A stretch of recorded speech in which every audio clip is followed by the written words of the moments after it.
Welcome and hello, hello and welcome, welcome and hello and welcome.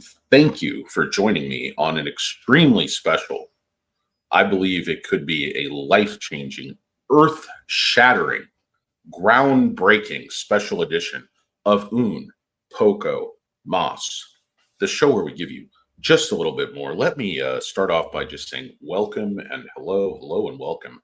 Welcome and hello. Thank you for joining me today. It is Un Poco Mas. Welcome and hello, guys. I do not have a ton of time. I want to talk about Nio, of course. Ticker symbol is NIO. Haven't talked about this stock as much as I should. I still like it. I still have a ton of shares. I still have leaps.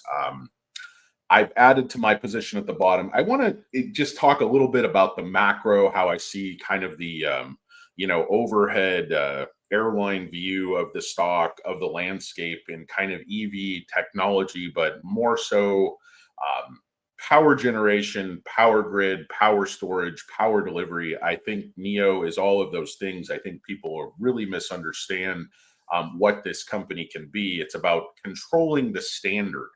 It's about contributing to the grid. I think in certain less developed countries and regions, it can be the entire grid. I mean, you can have a rudimentary power grid made up of, solar, Neo battery swap, storage. You could run whole communities in less developed areas off of these battery swap while, providing great inroads for, Neo. You see this. I think this is going to happen in the MENA region. I think it's going to happen elsewhere in Asia, Latin America, Africa. I think swap is so much more than they're making. Oh, swap competes with fast charging. No, it doesn't. Fast charging is no good unless the grid can support everyone who needs to fast charge all at once. What good is being able to charge your entire battery in 10 minutes if the grid doesn't have capacity to do it, or if there is no, suitable power grid in that location?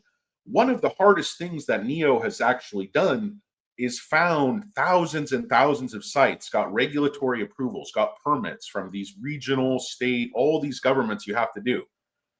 What they have done to build out this swap network is an absolutely monumental Herculean achievement. And they've done it all completely by themselves. Very, very recently, they started getting some partnership money, some government money, all these, things with the oil. These are just starting to bear fruit. Nio has done all the heavy lifting. Nio has proved the concept. And they've been faced with all this ridiculous FUD, these false expectations. And send a huge shout out to the Odd Investor. That guy's the best guy covering Nio. I mean, that guy tells the truth. Naked shorting, manipulation, and he does it with just a sober, logical point of view. And, plus he's just, he's just a good guy. I like the channel, the Odd Investor. Good Nio guy. Anyway, so it doesn't matter if you look at the 1 year, the algo walk down is just absolutely, locked on, or the 5 year. It basically actually started, way back here before the pump even. I would argue the algo locked onto this stock essentially middle of November 2020, right there, and hasn't let go since. I mean, the stock topped out over here $70 or whatever it is. But essentially, I think Nio is so much more than a car company. It's like Odd Investor talked about setting up false expectations. They're telling you what their delivery numbers are. And, the analysts are coming out and saying, well, it's going to be X number of billion. But if you just add it up, that they're, vastly overestimating, so they can say Nio missed, even though, you have all the data in front of you to almost know exactly what sales are going to be. So they can set up this huge miss. There's so many places I want to go. I just wish I had more time to talk about all the stocks that I'm interested in, because obviously my mind goes a lot of directions. And I know I talk a lot about short interest. I know, CRISPR went down. Believe it or not, another short volume ratio on CRISPR today was 68. So they've been shorting at high 60s, low 70s every single day. Nio, in terms of the short interest, I know day before yesterday, which would have been Monday, they borrowed 20 million shares net. Yesterday, they borrowed 2 million shares net, and today they're borrowing 1.65 million shares net. So Last 3 days, by my Warren Red Balls napkin math, they borrowed an additional almost 25 million shares. Now, that's not what's interesting on this page. I know it's hard to see, in the resolution you guys have, but trust me, I would never lie to you guys. In terms of just making up numbers because the screen is blurry. Cost to borrow average 8%. Cost to borrow max 14%. These are absolutely unheard of numbers. Absolutely unheard of numbers. And if you look at short interest, it's only 14%. Okay. So that's 208 million shares worth $800 million roughly. But then why are the shares on loan at 441 million if they've only sold just over 200 million shares short? I think it all comes back to the manipulation, the price fixing. I've said this since I started making videos, but I've said this for many, many years. They control the price through shorting and through volume. It's basically buying, selling, shorting, controlling the volume, controlling the churn. A stock like Nio, it used to churn incredible amounts of shares. Then they sucked all the volume out of it for a while. If you look at two sides of the same coin, two stocks that are being manipulated by the exact same short selling regime, SMCI, high volume, high liquidity stock, retail favorite. CRISPR, extremely low volume, low liquidity stock, days to cover on CRISPR, 11, 12 days to cover, because it just doesn't churn many shares. On a really, really busy day, it's churning like 4 million shares. SMCI routinely, churn 100 million, 150 million. Even on a slow day, it could be 30 million, 40 million. So you have to look at how stocks behave. What is their modus operandi? How do they operate? It's like, if you're going to rob a bank, you don't just show up and, pour a pair of stockings over your head, like, was it Raising Arizona? Like your Nick Cage. But, you sit there and you watch. You say, when does the armored car? Please don't think I'm advocating you guys go rob a bank. I'm not. You guys are far too pretty and supple to serve time. But my point is, you observe, and you see the pattern. You see how it behaves, and you take advantage. But in terms of Nio, cost to borrow max at 14% is absolutely insane. Look at the cost to borrow, guys. Just in March, cost to borrow was 1. Then all of a sudden they run out of shares right here at the end of March, and cost to borrow spikes all the way in 1 month up to 9, from 1 to 9. And let me tell you why that's so significant, because the short interest value here at $800 million is not germane. It's apropos of nothing. It's like a Sheryl Crow song. All you want to do is have some fun. Santa Monica Boulevard, you find out everything smells like pee. Everything in Santa Monica, and it's a little bit better now, but man, the entire area it just reeks of urine. It's tough. Nice pressure washer, get that taken care of. But okay, so the number is, this is why. So ever since April, cost to borrow, even now, is like 8%. So they're paying 8% not on $800 million, which would be, the value of these 200. They're paying it on 441 million shares. So the value is like 1.5, 1.6 billion dollars. And they've been paying 9% on that now for 2 months. So this is not insignificant. Now you might say, Danny, you big fat turd, they're making it up because, you humps, you pikers, you Delta Bravos, you shoe shine boys, run on home and get your shine box, Spider. You country club golf hustlers, you truck stop all-stars, you restroom attendants, whomever you are, you keep buying these ill-advised calls when they're going to hold the stock in the channel, below 4. You're out here buying weekly calls at 5. Basically throwing your money into the shitter, giving your money to market makers. They're probably running other trades derivative of the price action on the stock, basically using my testicles for a speed bag. These market makers hired the shortest super flyweight fighter they could find, the fastest hands. They just got him running speed bag drills on my Apple bag. Unfortunate situation, Billy Jack. So if you look at the cost to borrow, why did it go from 1, 2 up to 9? Why is utilization pegged anywhere between 94 and 100% on this zipper job?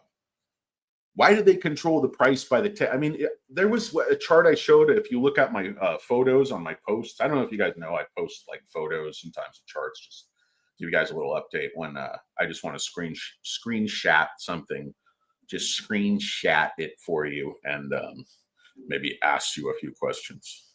Ace Ventura, great movie.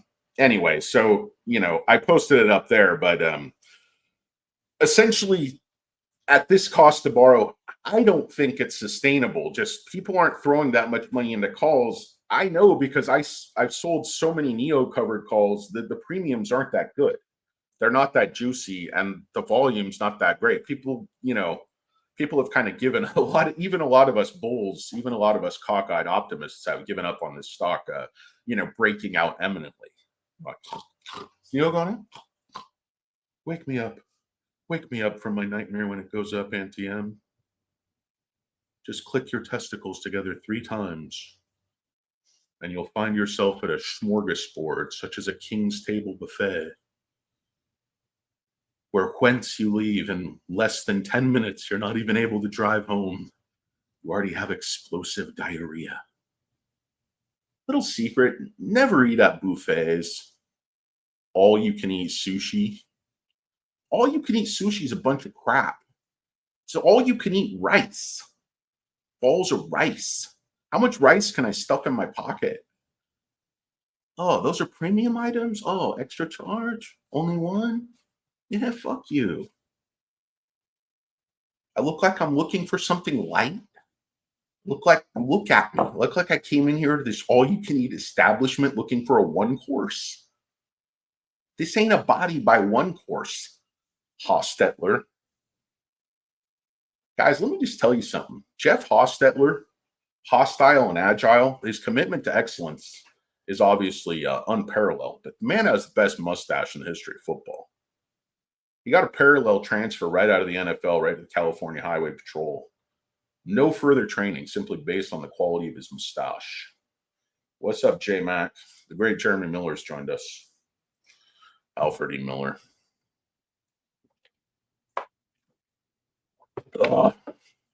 Don't pick on my little brother. They just drew him that way. He's goofy. Get those big cheeks.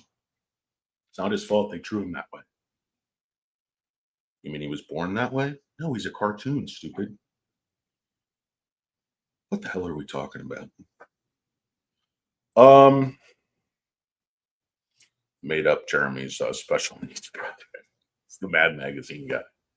Guys, I wish my brain worked in any conventional sense, any formal sense, even an abstract sense. My thoughts are like a hurricane. Hurricane Lopez. We forgot to do nicknames, but they're so stupid, nobody cares. So anyway, what the hell else was I going to talk about? So here's just another interesting tidbit, and you know, you can take this for what it's worth. You know, Nio institutional ownership has been steadily falling since early 22. So it ticked up just very, very slightly in December of 2022, but that was pretty much the last time. Has not had a significant increase in institutional ownership in 4 years, 3.5 years here. And you actually, and now I'm not, you know, I'm not saying, you know, write a letter, throw a ticker tape parade, you know, call into your favorite radio show. Long-time listener, first-time caller. Oh, sorry, I accidentally hung up on you. But anyway, so I'm not saying this is anything earth-shattering, believe me, but I mean, considering this is the highest institutional ownership in, you know, the last 7 months when this thing just fell off a cliff, and considering that it increased from around 190, 180 maybe 190 million shares to approximately 225 million. It's a very significant increase. It's still extremely low institutional ownership, but it's definitely a positive sign, because it just at least reverses that extremely negative death spiral trend, in terms of the institutional ownership. In terms of the short volume, you see that yesterday, for instance, when the short volume was just more neutral, you see the stock go up. Now, when they're shorting it here in the 50s, that's why it's so extraordinary. When I see CRISPR shorted at, today, this is kind of minor shorting. They're not returning shares at 48. CRISPR, their ratio is 68. It's like almost all the churn is short selling. I don't know where they even naked shorting, even with your bulls hanging out. Even being all I'm sorry, coach. I'm no meat. I'm all taters. That was probably the funniest thing in the history of that Road Rules show. It's that guy CJ. It's like 60 years old. Road Rules versus Real World in an RV in a Speedo. Like, well, how do you feel about being on Road Rules versus Real World 75? Like, everything in this RV smells like ass, man. Thanks, Donatello. He was on Road Rules 74. And she was on Legends of, it's like, I remember when I was on Real World, dear. I think I got a venereal disease. Just ever since like Puck and Pedro and Rachel, that's the only one I remember. That was a good one. They like got physically violent. I'm sorry, you're gonna have to go home. It's like, why? You just attacked somebody. He's like, no, I didn't. Are you sure? Pretty sure. Anyway, what's going on, guys? What's going on? The great Richard Marx, one of the best singers of the 80s, of course. The great Travis Murphy thought 620 call, which is close to share price. Next call, 45, close to get price. No, I don't own sound, Billy Jack. Let's see. We got DJ Na 07. Let me put these. The great Not a Lurker had to work or do something family oriented, walk his dog, cycle, shave his head. So I'm going to go ahead and throw your comments up here. Sorry, I don't really know how to produce the show. El show de un poco más. Yes, indeed. Puts more forward pressure on the price. No, I don't know what you guys are talking about. NVTS, real fast. What is that, Stephen Wolf? NVTS. Okay. You don't have to Venmo me. Navitas Semiconductor. The hell is this turd? 1.5 billion market cap. Negative. What's the deal on this one, boss? What's the good word? They partnered with Brightloop, provide next generation. Oh my God, it's hydrogen fuel cell charging. Now they're collaborating with NVDA. Now they're participating in investor events. Now they're penny stock to watch. Not really a penny stock, 1 billion 5 market cap. Yeah, honestly, I don't know anything about this company. I've never even heard of it. So their revenues trending up pretty nicely year on year. Growth really decelerated. Trailing 12 months, revenues are decelerating. Gross profit margin kind of not that great, but it's hard to say. It's such a young, it's a small company. It's a young company. I have no idea. There's no way I can just glance at this and see what the hell's going on. Let's just see what let's just see what's going on. Yeah, they have, let's see. Got, 86 million in cash. They've got not much current debt. I mean, their financials don't look horrible. They don't have much cash for many assets for that market cap. I don't know. Yeah, I have no idea. I don't know anything about it.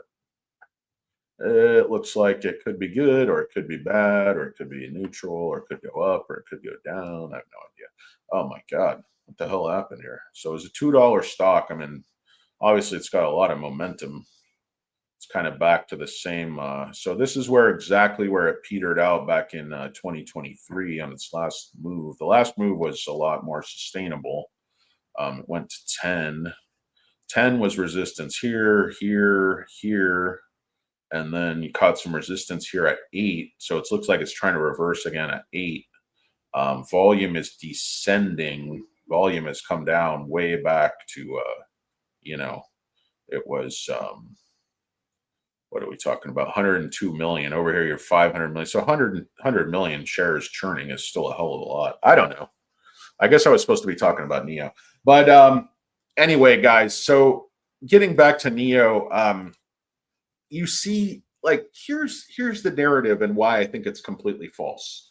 A profit expectation, it's not only setting up these false expectations, but it's like, imagine you're asking like a company, they built out, this completely new form of energy storage, energy distribution that is battery swap, but they've just proven the concept. Like the thing's at a tiny, tiny fraction of capacity. It's completely illogical, to expect them to be profitable at this point.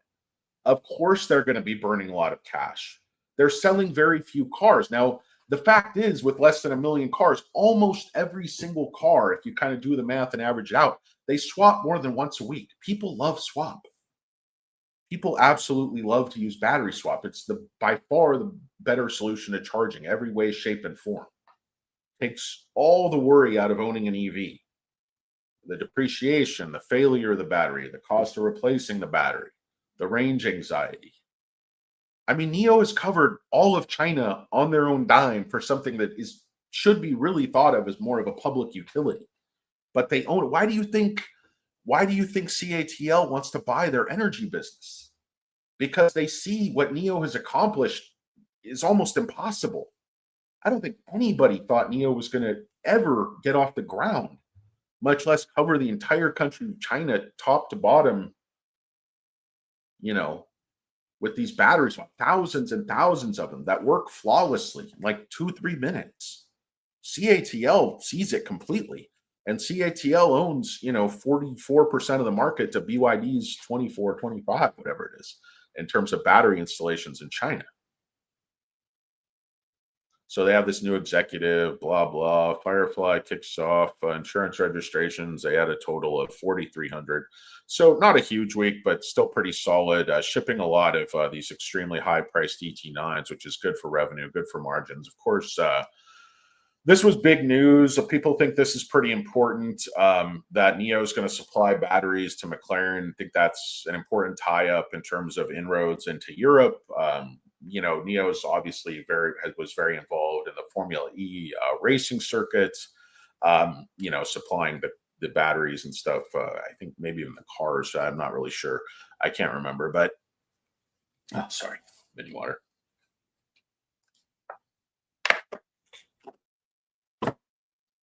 But basically, I mean, my contention is that the narrative is completely wrong about this company.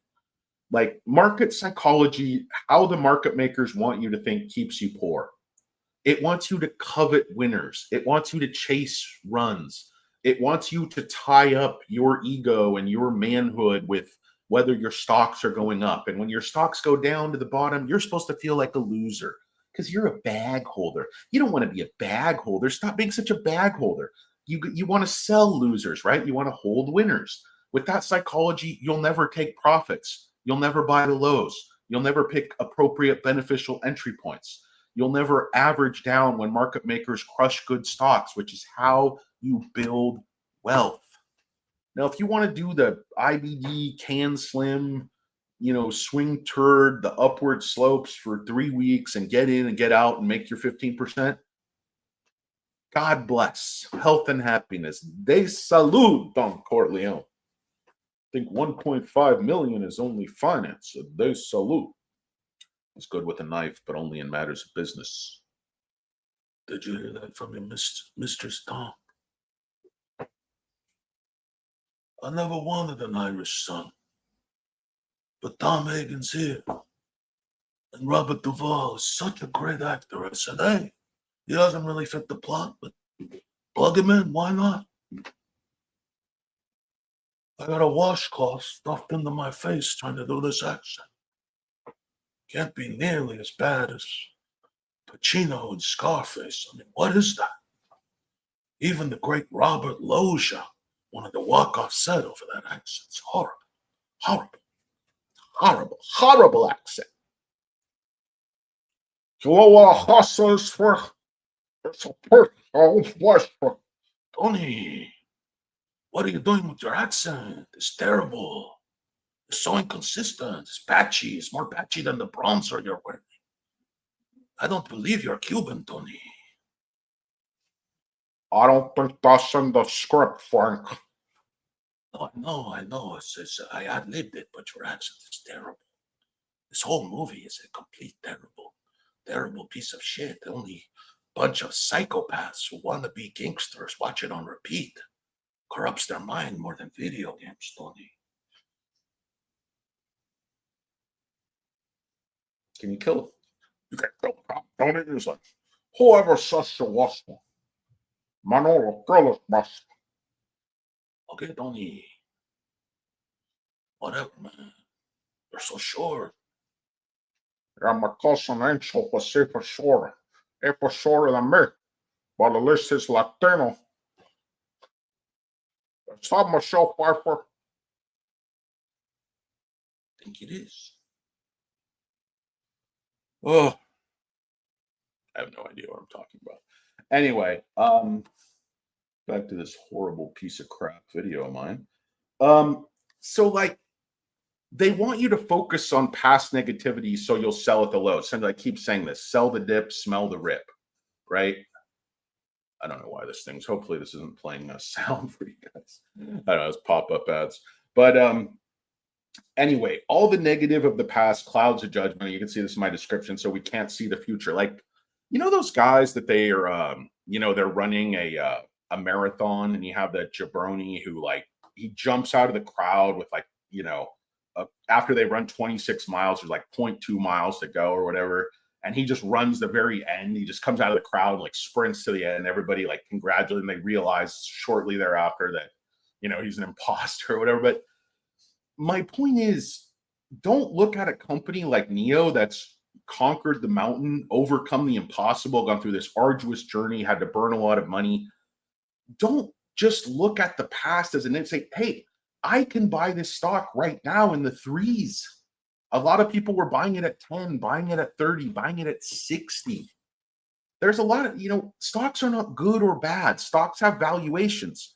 Nio might not have been a good buy at 30, but it might be a good buy at 3. Those are very different numbers.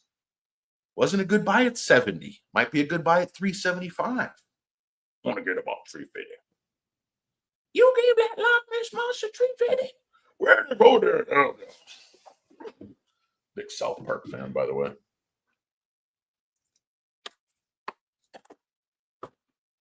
Shocker. My idiotic juvenile sense of humor. Juvenile. I need a hood rat. One that don't give up. Anyway. Yeah. So basically, this is how market makers think. Like, SoFi, whatever it is, they want to buy the pain price, the failure price, after all the risk is gone. Like when SoFi lost student loans, it looked like they might have all these problems. The chia pet was spreading FUD, like so much manure. Basically, people thought, okay, this company might go out of business. It's down to 4. But then once all the worry was over, once they showed they're going to grow consistently, management weathered the storm, management reinvented themselves. This is actually a great company with great management. It's rock solid.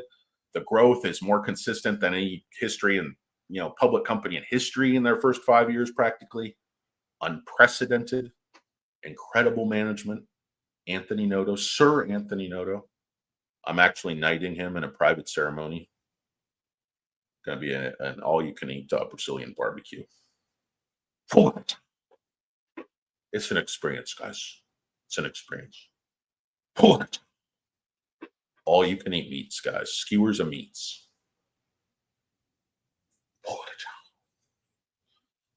So anyway, So they want to convince you that the company there's trouble ahead when there was trouble behind. It's like that Grateful Dead, trouble ahead, trouble behind. I can't remember that. And I think something just lost my mind.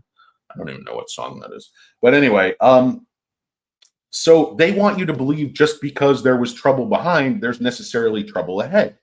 But companies often reach an inflection point where all of that risk, all of that FUD, all of that doubt, they sort of get through that initial difficult growing pain phase. They sort of get through the doubt. Are they going to go on as a grow? And you see, yes, in fact, they are able to execute. Yes, in fact, people do like the product. Yes, the gross margin suffered, but they're going to turn that around and they're going to scale. And Nio is going to scale because people like the product, because CATL is their partner, because all these major, and it's just been slower to ramp. And they don't have the market share we'd like them to have, but there will be consolidation. And the partnership with CATL, they got no pop, but it's critical. These things, it's delayed gratification. And they're able to work these retail investors over with body blows because we're so damn impatient. You know, we get in and out, and it's like, okay, maybe you got in Nio at 7, you got impatient, you sold below 4. I don't see why. I don't see why you'd sell this stock below 4, but that's me. I'm not giving you financial advice. I'm giving you, just an incoherent ramble. But market makers clearly want you to sell here. They're churning the stock here. They're running it in a channel here. Those of you that are stupid are buying calls. Those of you that are smart are selling calls. I have no problem. Definitely buy leaps down here, but I'm just saying don't buy those weekly throw your money away, smack yourself in the wiener type of calls. The Nio swap network is almost impossible to put a price on. It really hasn't started to work yet. It's only at a fraction of capacity. And like I said, to me, it's a paradigm shift. To me, it's like inventing flubber. Like the perpetual motion machine, those balls that swing back together.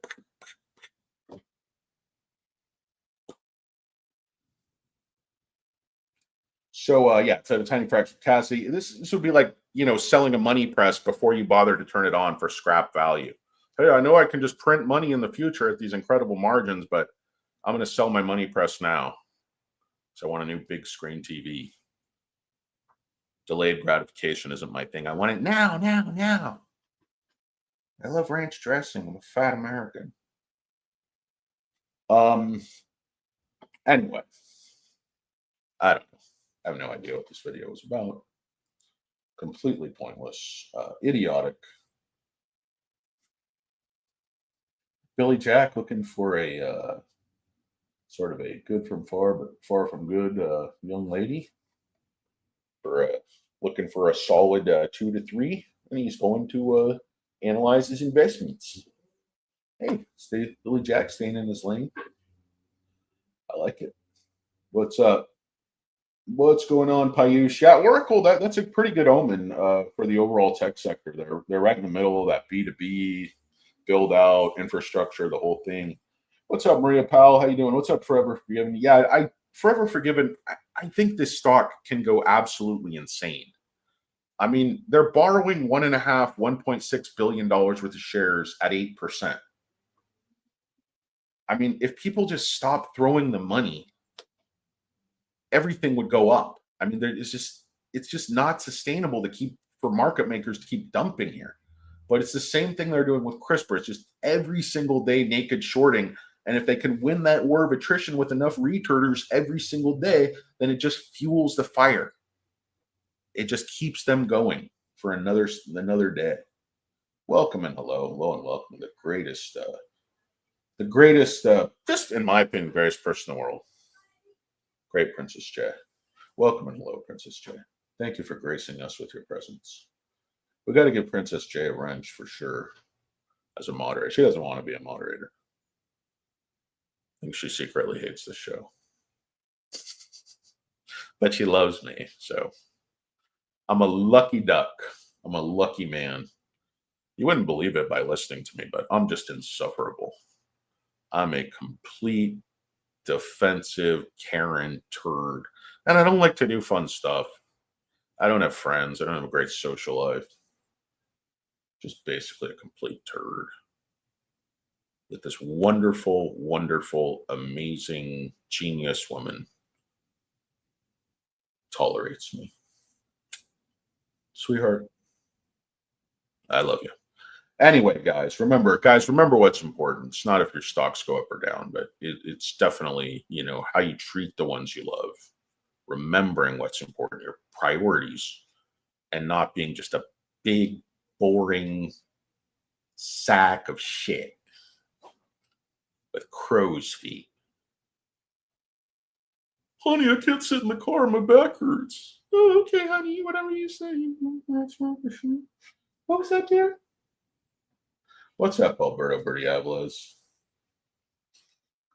Got a wrench in the house. The great Payush Vodka has joined us. What's going on, Payush? NBA Game 3 is starting soon. I better stop this broadcast. It was horrible anyway. Anyway, Princess J, thank you for checking in. Really appreciate it. These unwashed masses do not deserve even a queen-like wave.